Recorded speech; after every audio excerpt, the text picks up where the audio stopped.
Good morning बच्चों। पिछले period में अपनी त्रिभुज एबीसी के बारे में, त्रिभुज एबीसी एक समबाहु त्रिभुज होता है, यह सिद्ध किया था। अभी जो छठा उदाहरण है, त्रिभुज एबीसी में कोण बीएसी की समद्विभाजक भुजा बीसी पर लंब हो तो सिद्ध कीजिए कि त्रिभुज एबीसी एक समद्विबाहु त्रिभुज है। मतलब यहाँ पर जो दिया गया है आकृति में, त्रिभुज एबीसी जो है, त्रिभुज एबीसी में कोण बीएसी की समद्विभाजक कौन सी है? कोण बीएसी की समद्विभाजक है एडी। एडी समद्विभाजक है और ये भुजा बीसी पर लंब हो, एडी जो है बीसी पर लंब हो तो सिद्ध करो कि त्रिभुज एबीसी जो है एक समद्विबाहु त्रिभुज है।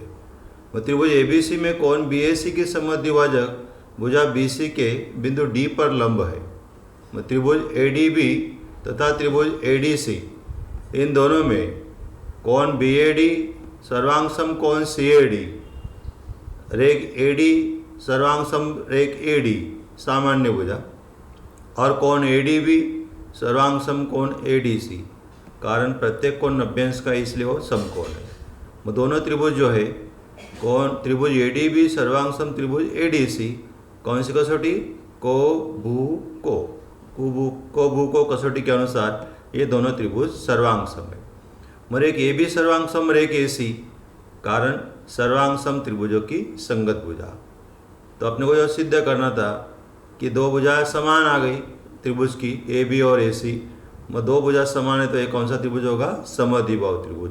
इसलिए त्रिभुज एबीसी एक समद्विबाहु त्रिभुज है, ये सिद्ध होता है। बहुत ही सरलता है उदाहरण। त्रिभुज एबीसी में कोण बीएसी की समद्विभाजक क्या है? एडी, और एडी जो है भुजा बीसी पर लंब है, तो सिद्ध करना है अपने को कि त्रिभुज एबीसी एक समद्विबाहु त्रिभुज है। तो समद्विबाहु त्रिभुज सिद्ध करने के लिए अपने को दो भुजा को समान दिखाना आवश्यक है। वो दो त्रिभुज इसमें एबीडी और एसीडी, इन दोनों में एबीडी और एसीडी में कोण बीएडी सर्वांग सम कोण सीएडी, कारण दत्त से, और दूसरा क्या दिया है? एडी सर्वांग सम एडी सामान्य भुजा, और कोण एडी भी सर्वांग सम कोण एडीसी, कारण प्रत्येक समकोण।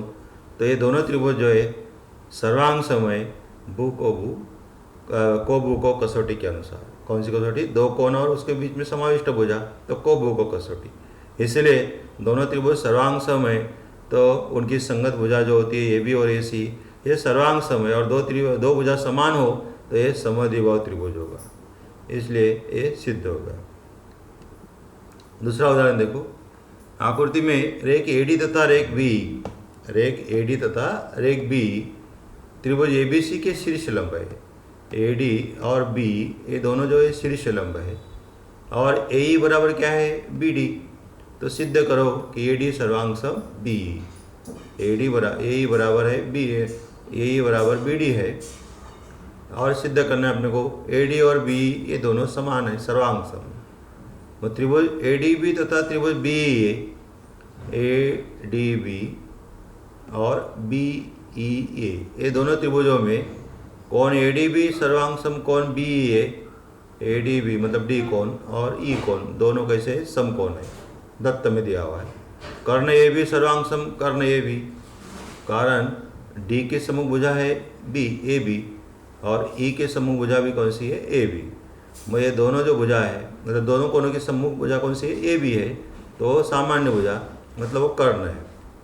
90 के सम्मुख भुजा क्या होती है? कर्ण होती है। डी बी सर्वांग सम ई है, डी बी सर्वांग सम ई है, दत्त में दिया था अपने को।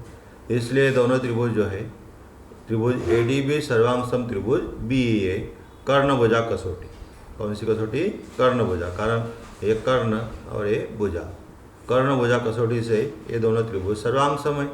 इसलिए रेख एडी सर्वांग सम रेख बी, सर्वांग सम त्रिभुजों की संगत भुजा। तो इस तरह से एडी और बी को समान दिखाया। त्रिभुज एडीबी तथा त्रिभुज बीईए, इन दोनों में एडीबी सर्वांग सम बीईए, कारण प्रत्येक समकोण, और कर्ण ए बी सर्वांग सम कर्ण ए बी सामान्य भुजा, और एक डीबी सर्वांग सम रेख डीबी, डीबी सर्वांग सम ई ए दत्त से। ये दोनों त्रिभुज जो है एडीबी और बी ए, ये दोनों त्रिभुज सर्वांग सम है, कर्ण भुजा कसौटी से। और एक एडी सर्वांग सम रेख बी सर्वांग सम त्रिभुजों की संगत भुजा। इस तरह से ये दोनों उदाहरण अपन हल किए। आगे समरूप त्रिभुज। समरूप इसमें ही अपना अर्थ भी है।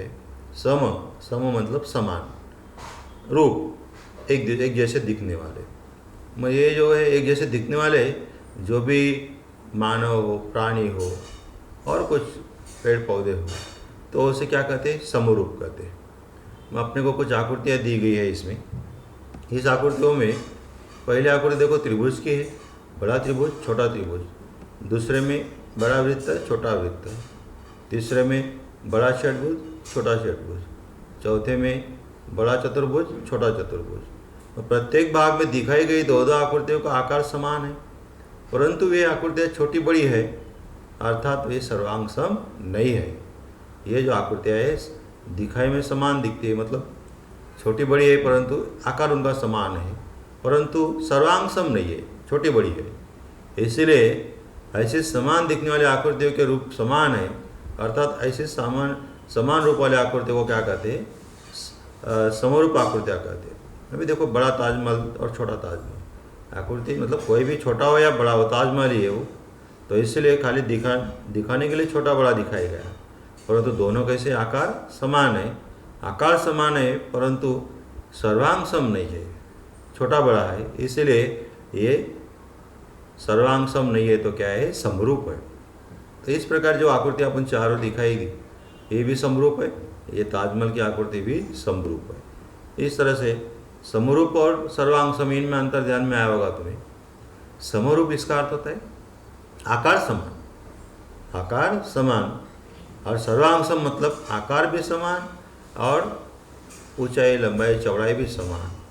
तो इसलिए सर्वांग सम और समरूप इन दोनों में अंतर है। समरूप में खाली आकार समान है परंतु सर्वांग सम नहीं होती है, और सर्वांग सम में आकार भी समान होता है और लंबाई चौड़ाई ऊंचाई भी समान होती है, मतलब सर्वांग सम भी होती है। चलो त्रिभुजों की समरूपता। अभी समरूपता, ये दो त्रिभुज है, त्रिभुज ABC तथा त्रिभुज PQR। इन दोनों में यदि कोण A सर्वांग सम कोण P, A और P समान है, B और Q समान है, C और R समान है, मगर इसमें A और P समान, B और Q समान और C और R भी समान, और पहला और दूसरा AB बटे पहला और दूसरा PQ, AB बटे PQ बराबर दूसरा तीसरा BC, दूसरा तीसरा QR, BC बटे QR बराबर पहला तीसरा AC, पहला तीसरा PR, AC बटे PR। मतलब भुजाओं का जो अनुपात है यदि वो समान हो और कोण भी सर्वांग सम हो, तो ये त्रिभुज ABC और त्रिभुज PQR दोनों समरूप है, ऐसा कहा जाता है। और त्रिभुज ABC तथा PQR समरूप है, इसे त्रिभुज ABC समरूप, ये जो चिन्ह है ये समरूप का चिन्ह है। त्रिभुज PQR इस प्रकार लिखते हैं। मतलब दो त्रिभुज समरूप होने के लिए क्या क्या आवश्यक है? उनके कोण सर्वांग सम होना चाहिए और भुजाओं का अनुपात समान होना चाहिए। इन दोनों में से कोई भी एक चलेगा। यदि कोण सर्वांग सम हो तो भी वो समरूप होगा, और भुजाओं का अनुपात समान हो तो भी वो समरूप होगा। दोनों में से कोई भी एक संभावना हो सकती है। तो इसलिए ये दोनों त्रिभुज जो है ये समरूप है, और समरूप का चिन्ह जो है ये जो दिखाई दे रहा है अपने उल्टा है, तो इस तरह से समरूप का चिन्ह है। तो दोनों त्रिभुज समरूप होने के लिए क्या क्या जरूरी है? वो कोण सर्वांग सम होना चाहिए और भुजाओं का अनुपात समान होना चाहिए, तभी वो दोनों त्रिभुज समरूप होंगे। अभी प्रश्न संग्रह देखो 3.5। यदि त्रिभुज XYZ समरूप त्रिभुज LMN, तो उनके सर्वांग सम संगत कोणों के नाम लिखिए, संगत भुजाओं के अनुपात भी लिखिए। अभी उदाहरण अपन देखा कि उसमें दो त्रिभुज समरूप होने के लिए क्या आवश्यक है? उनके कोण सर्वांग सम होना चाहिए। मतलब ये दोनों त्रिभुज यदि समरूप हो, XYZ समरूप LMN, X पहला है तो इसका पहला क्या है? L, तो X और L सर्वांग सम है। दूसरा क्या है? Y, और दूसरा क्या है इसका? M, Y और M सर्वांग सम है। तीसरा क्या है? Z, और इसका क्या है? N, तो Z सर्वांग सम N, तो ये संगत कोण है। कौन से कोण है? संगत कोण। अभी भुजाओं का अनुपात देखो, पहला दूसरा XY, पहला दूसरा LM, एक्स वाई बटे एल एम, दूसरा तीसरा वाई जेड, दूसरा तीसरा एम एन, वाई जेड बटे एम एन, पहला तीसरा एक जेड, पहला तीसरा एल एन, एक जेड बटे एल एन, संगत भुजा। मतलब यहाँ पर कोण सर्वांग सम, यदि दो त्रिभुज समरूप हो तो उनके कोण जो सर्वांग सम होते हैं और उनकी भुजाओं का अनुपात भी समान होता है। दूसरा उदाहरण है त्रिभुज एक्स वाई जेड में एक्स वाई 4 सेमी, वाई जेड 6 सेमी, एक जेड 5 सेमी। यदि त्रिभुज एक्स वाई जेड समरूप त्रिभुज पी क्यू आर तथा पी क्यू बराबर 8 सेमी हो तो त्रिभुज पी क्यू आर की शेष भुजाओं की लंबाई ज्ञात करो। अभी ये जो त्रिभुज था एक्स वाई जेड, इसकी तीनों भुजाओं की लंबाई दी गई है और दूसरा जो त्रिभुज है पी क्यू आर उसकी एक ही भुजा की लंबाई दी गई है और अन्य दो भुजाओं की लंबाई अपने को ज्ञात करना है। तो अब ये दोनों त्रिभुज जो है ये समरूप है, दोनों त्रिभुज एक्स वाई जेड और पी क्यू आर समरूप है। यदि दो त्रिभुज समरूप हो तो उनकी भुजाओं का अनुपात जो है वो समान होता है। पहला दूसरा क्या है इधर एक्स वाई, इसका पहला दूसरा क्या है पी क्यू, एक्स वाई बटे पी क्यू, दूसरा तीसरा वाई जेड बटे क्यू आर और बराबर तीसरा एक जेड बटे पी आर। अभी मान रखने का एक्स वाई का मान कितना है, एक्स वाई का मान है 4 और पी क्यू का मान है 8, 4 बटे 8 बराबर वाई जेड का मान है 6 बटे क्यू आर और एक जेड का मान है 5 बटे पी आर। अभी ये तीनों अनुपात जो है वो समान है। पहला और दूसरा अनुपात लो, 4 बटे 8 बराबर 6 बटे क्यू आर, तिरक गुना करो, 4 गुना क्यू आर बराबर 8 गुना 6, क्यू आर बराबर 48 बटे 4, 48 को 4 से भाग दिया तो क्यू आर बराबर कितना आएगा 12। 4 बटे 8, अभी दूसरा और तीसरा, 4 बटे 8 बराबर 5 बटे पी आर, इधर भी तिरक गुना करो, 4 पी आर बराबर 8 गुना 5, पी आर बराबर 40 बटे 4, पी आर बराबर 10 सेमी। मतलब यहाँ पर क्यू आर आया 12 सेमी और पी आर आया 10 सेमी। मतलब ये जो सवाल था ये भी बहुत ही आसान था। दो त्रिभुज समरूप है और पहले त्रिभुज की तीनों भुजा दी गई है, दूसरे त्रिभुज की एक भुजा दी गई है। तो दो त्रिभुज समरूप है तो अपने को मालूम है भुजाओं का मान दिया है तो भुजाओं का ही अनुपात लेने का, भुजाओं का मान दिया है तो भुजाओं का ही अनुपात लेने का और उसमें मान रखने का। तो क्यू आर कितना आया 12 और पी आर आया 10। इस तरह से क्यू आर बराबर 12 सेमी और पी आर बराबर 10 सेमी ज्ञात करना। प्रकीर्ण संग्रह में उदाहरण है समद्विबाहु त्रिभुज एबीसी में, समद्विबाहु त्रिभुज एबीसी में, समद्विबाहु ये शब्दों में दो भुजा समान, कौन सी भुजा समान है, ए बी बराबर ए सी है और बी डी तथा सी दो माध्यिका है, बी डी तथा सी दो माध्यिका है। तो सिद्ध करना है बी डी बराबर सी, बी डी बराबर सी। समद्विबाहु त्रिभुज एबीसी में बी डी माध्यिका है तो ए डी बराबर डी सी बराबर 1/AC, ए डी बराबर डी सी बराबर 1/AC। इसी प्रकार ये जो दूसरे सी माध्यिका है तो ए बराबर ई बी बराबर 1/AB, ए बी का आधा, परंतु ए बी और ए सी समान है, दत्त में दिया हुआ है ए बी और ए सी समान है। वह 1 और 2 से क्या आएगा 1/2 ए सी बराबर 1/2 ए बी, 1 और 2 से इसको नंबर दे दिया अपन 3। यहाँ पर ए बराबर ए डी, 1 2 3 से ए बराबर ए डी, कारण ए बराबर ई बी है और ए डी बराबर डी सी है। यहाँ पर ए बी बराबर ए सी 1/2 कट जाएगा, ए बी बराबर ए सी तो ए बराबर ए डी, इसको नंबर दे दिया 4। त्रिभुज बी ए डी तथा त्रिभुज सी ए ई, बी ए डी और त्रिभुज सी ए ई, इन दोनों में ए बी सर्वांगसम ए सी दिया गया दत्त में, कौन बी ए डी सर्वांगसम कौन सी ए ई सामान्य कोण और एक ए ई सर्वांगसम, एक ए ई सर्वांगसम कौन सा है ए डी, अपन जो सिद्ध किया है 4 नंबर में 4 से।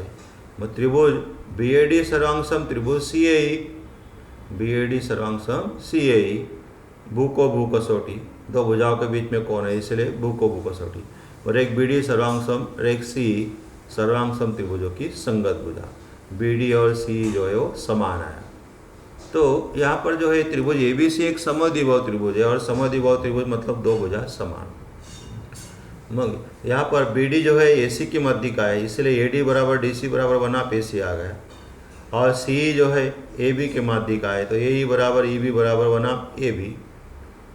तो उसमें ए सी और ए बी समान है, तो 1/2 ए डी बराबर 1/2 ए ई, 1/2 पड़ जाएगा, तो ए डी बराबर ए डी बराबर ए आया, इसको नंबर दे दिया 4। और दोनों त्रिभुज को सर्वांग सम दिखाए, कौन से, बी ए डी त्रिभुज और त्रिभुज सी ए ई।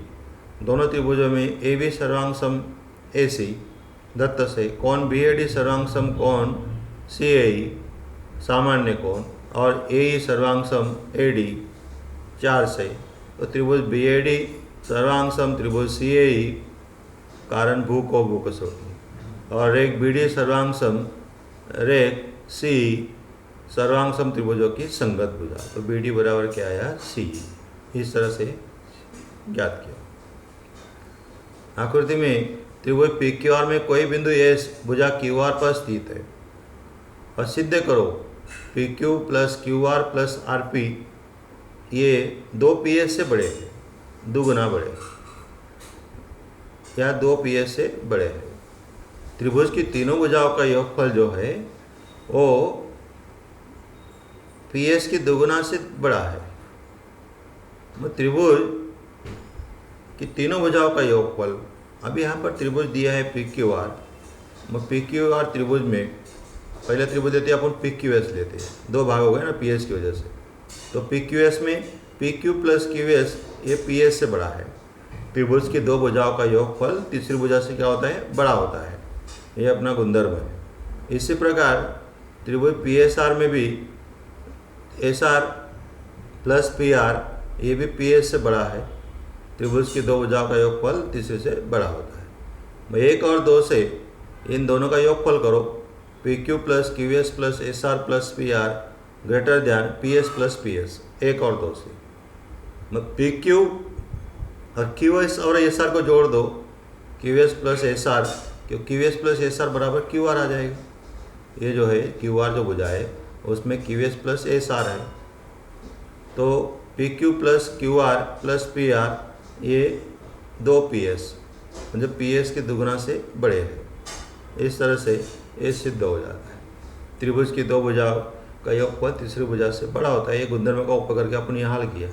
त्रिभुज पी क्यू आर में तीनों भुजाओं के योगफल जो त्रिभुज के कोई एक भुजा मतलब बिंदु एस भुजा क्यू आर पर स्थित है, मतलब पी एस जो है पी एस का 2 गुना जो है वो त्रिभुज के तीनों भुजाओं के योगफल से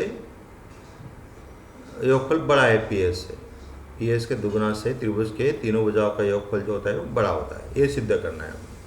तो पहला त्रिभुज कौन सा लिया अपन, P Q S. P Q S में P Q plus Q S ये पी एस से बड़ी है। पी क्यू और क्यू एस का योगफल पी एस से बड़ा है, कारण त्रिभुज के 2 भुजाओं के योगफल तीसरी भुजा से बड़ा होता है। वैसा दूसरा त्रिभुज लिया अपन P S R. P S R में वैसा P R plus S R दोनों का योगफल पी एस से बड़ा है, इसको 2 नंबर दे दिया। 1 और 2 को जोड़ दो, 1 और 2 को जोड़ने पर मिला अपने को P Q plus Q S plus S are plus P R greater than P S plus P R.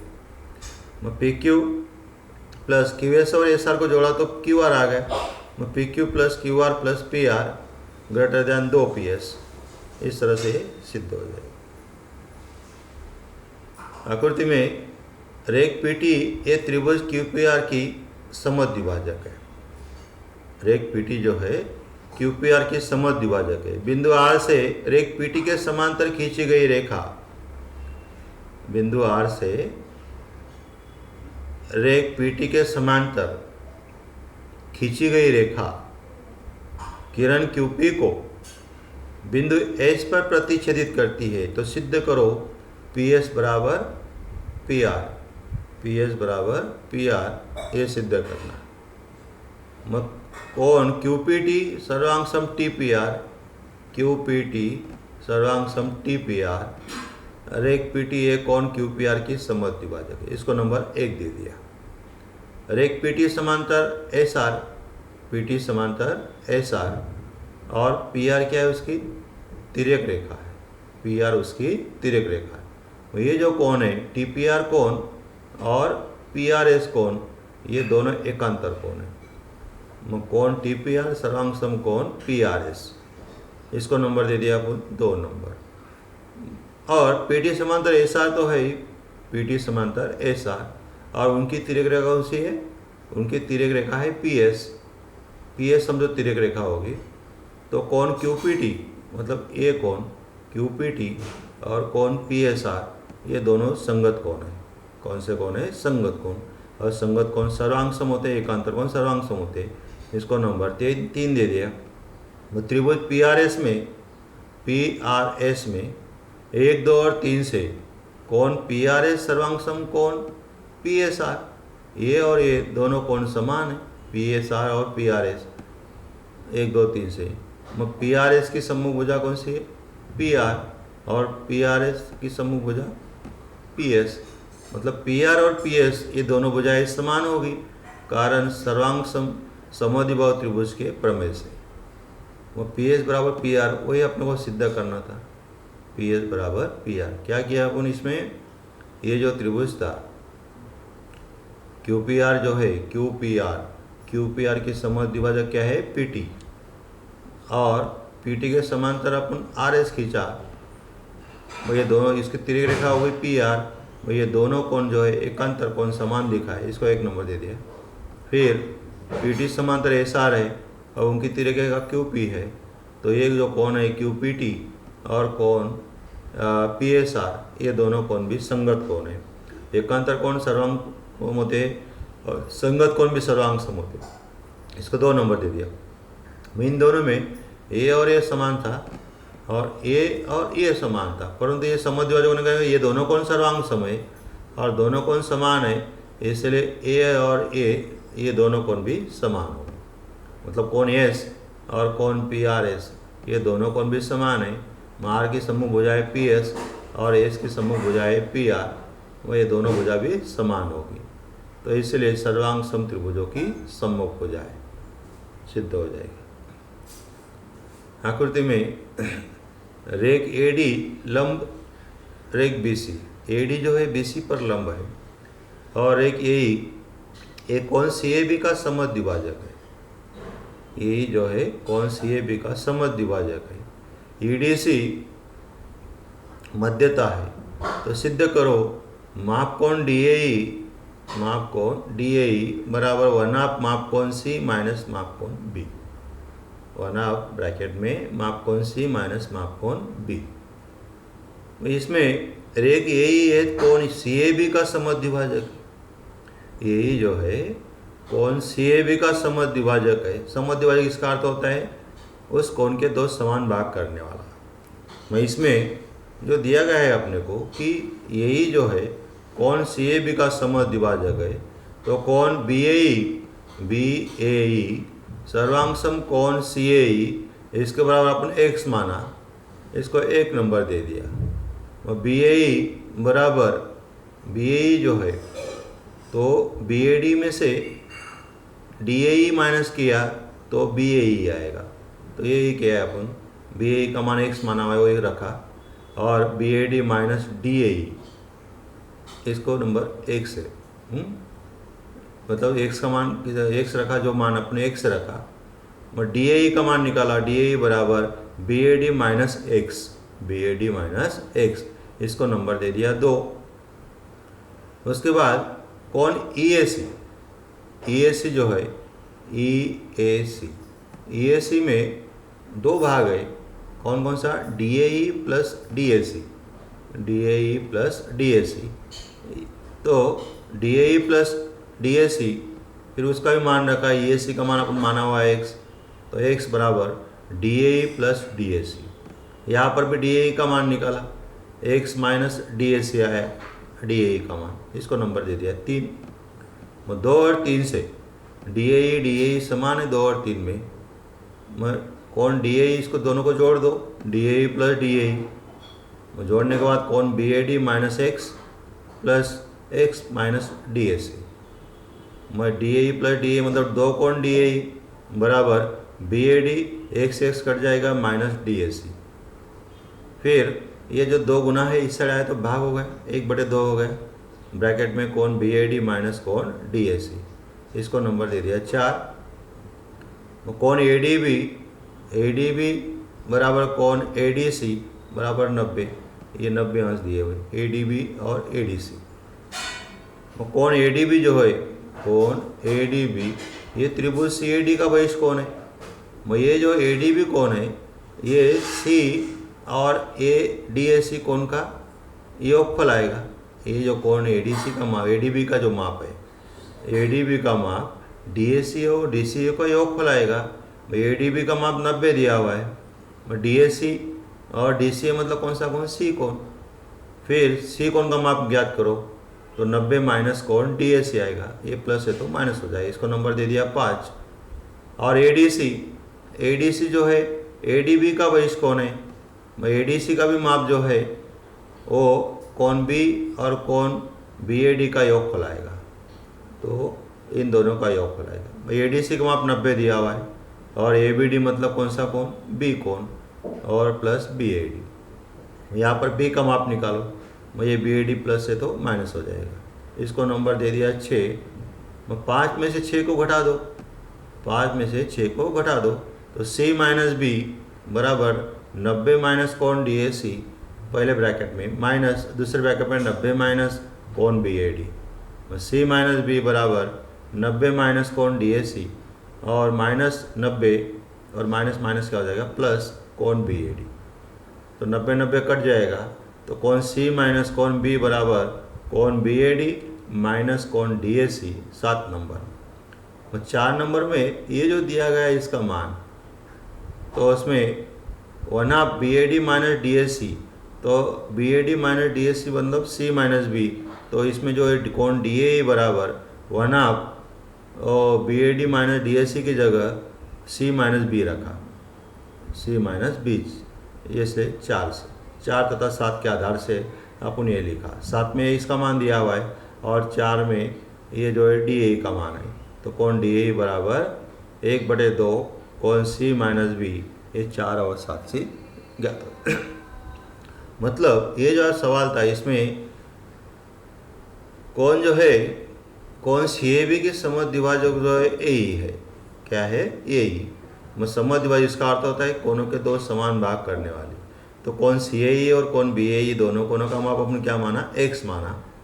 और कोण BAE में BAE का जो माप है, BAD में से DAE को घटा दो तो आ जाएगा BAE का माप। फिर BAE का माप x रखा और BAD में से DAE घटाया, फिर DAE का मान ज्ञात किया, BAD माइनस x आया, उसको नंबर 2 दे दिया। फिर EAC में दो कोण है, दो त्रिभुज है, ये DAE त्रिभुज और DAC त्रिभुज, दोनों का योगफल किया दोनों कोणों का CAE कोण में। फिर उसका माप रखा x, फिर DAE प्लस DAC का माप जो है वहाँ पे DAE बराबर x माइनस कोण DAC, क्योंकि EAC का माप जो आया वो x आया, इसको नंबर दे दिया 3। 2 और 3 को जोड़ दो, कोण DAE प्लस कोण DAE बराबर BAD minus x plus x minus कोण DAC, x कट जाएगा तो 2 कोण DAE बराबर BAD माइनस DAC। फिर DAE बराबर ये 2 गुना है तो भाग हो जाएगा, इसको नंबर दे दिया 4। कोण ADB बराबर कोण ADC बराबर 90 अंश। ADB जो है कोण ADC का बहिष्कोण है, ADB का योगफल जो है ADB बराबर DAC प्लस DCA दोनों का योगफल। फिर ADB का 90 रखा, फिर DAC प्लस DCA मतलब C कोण, C बराबर 90 माइनस कोण DAC, इसको 5 नंबर दे दिया। कोण ADC ये त्रिभुज ABD का बहिष्कोण है, इसलिए ADC का जो माप है वो ABD प्लस BAD का योगफल है। फिर ADC का माप x रखा, 90 रखा, और ABD मतलब B कोण और कोण BAD। कोण B का माप 90 माइनस कोण BAD है, उसको 6 नंबर दे दिया। 5 में से 6 घटा दिया, उसमें 90 कट गया। फिर कोण C माइनस कोण B बराबर कोण BAD माइनस कोण DAC आया, उसको 7 नंबर दे दिया। और 4 और 7 में BAD और DAC समान है तो उसकी जगह पे रख दिया कोण C माइनस कोण B। इस प्रकार ये कोण DAE बराबर 1/2 कोण C माइनस कोण B ये सिद्ध हो गया। तो धन्यवाद, यहाँ पर रुकते हैं।